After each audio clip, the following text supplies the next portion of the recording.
Hello class, good afternoon.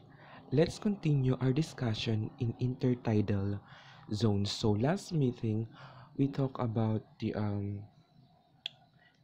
different subzones, and today let's talk about the challenges in the intertidal zone. So there are challenges in the intertidal zones due to the changing conditions of weather, low tides, and high tides that could greatly affect the organisms that live in the intertidal zone. So the first is in the intertidal zone, there is a wide variety of organisms that live there are adapted to harsh environment due to the difficult daily changes in moisture, turbulence of water temperature, and salinity.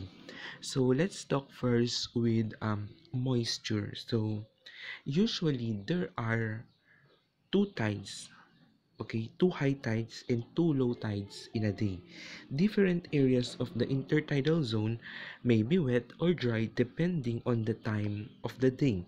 Due to this daily tide, organisms in this habitat must able to adapt in both very wet and very dry condition in this area. So there are some animals that can adapt to environment like this, like the sea snails, such as periwinkles, have a trap door called an operculum.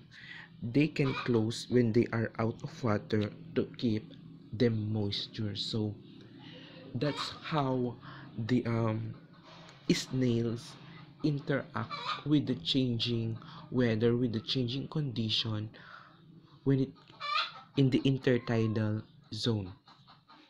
Next is waves. Of course, there are strong waves, okay, happening in the intertidal zone. So waves hit the intertidal zones with force. In some areas, marine plants and animals must be able to protect themselves.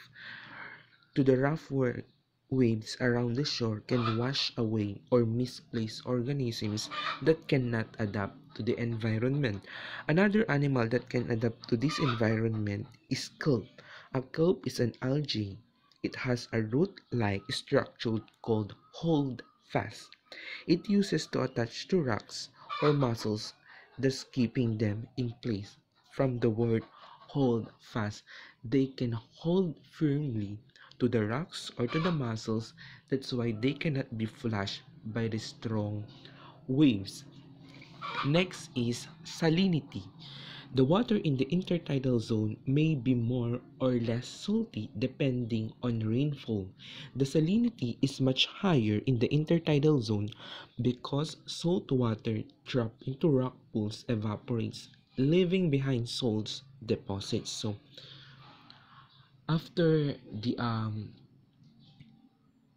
salt water will evaporate, there will be salt deposits. So the tide pool organism must adapt to the increase or decrease in salt throughout the day. So too much salty can also affect the organisms that lives in the intertidal zone. That's why they need to adapt to the salinity, okay, to the saltiness of water in that specific area. Next is the temperature. The temperature range in this zone can be extreme from the moderate temperature of water to air, temperatures that vary from below freezing to hot. Tide pools and shallow areas in the intertidal zone will become more vulnerable to the temperature changes. Some tide pools animals hide under the plants in the tide pool to find shelter from the sun. These four factors make the intertidal zone an extreme environment to live in. So for organisms, it's not easy to live in the intertidal zone. They really need to adapt to the weather. They really need to cope up, just like the other organisms that they learn how to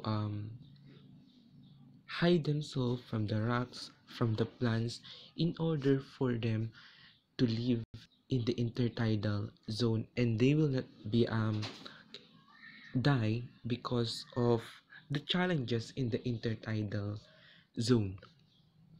Marine life in the intertidal zone, most of the animals are invertebrates, which constitute a wide group of organisms. Some invertebrates found in tide pools are crabs, urchins, sea stars, sea anemones, barnacles, snakes, mussels, and limpets. So these are the common animals that you can see in intertidal zone. The intertidal zone is also home for marine vertebrates, some of which prey on other intertidal animals such as fish, gulls, and seals.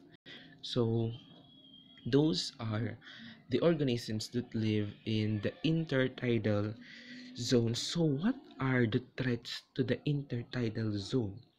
First is the human impact.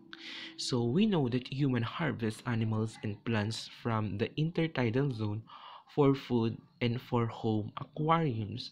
But some humans abuse collecting animals and plants in intertidal zones that becomes threat.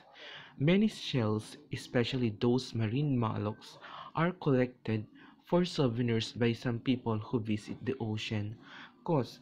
And they not only collected few, but they collected many, okay, that will affect the number of organisms, and this will result to the decrease of the organisms in the intertidal zone.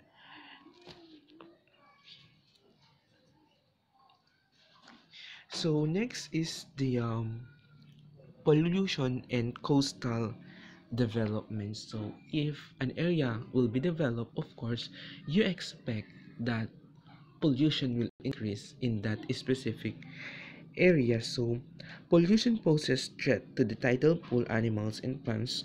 Coastal pollution includes discarded trash, sewage spills, toxic chemicals. Increased development in coastal region can also damage tide pools through the introduction of contaminants. So if a certain area near the intertidal zone will be developed, you should expect that there are discarded trash, sewage spills, and toxic chemicals that can be thrown in the intertidal zone. So how are intertidal zone species protected? So we need to protect and conserve the intertidal zone. Some practices have been established to protect intertidal species. First is protect diversities in intertidal communities. So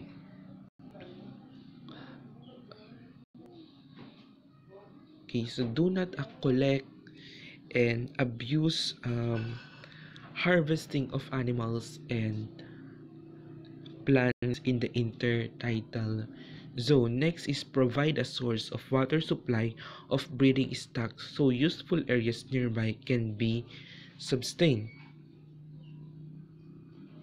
And the third one is harvesting of intertidal species should be regulated and undertaken at sustainable level. So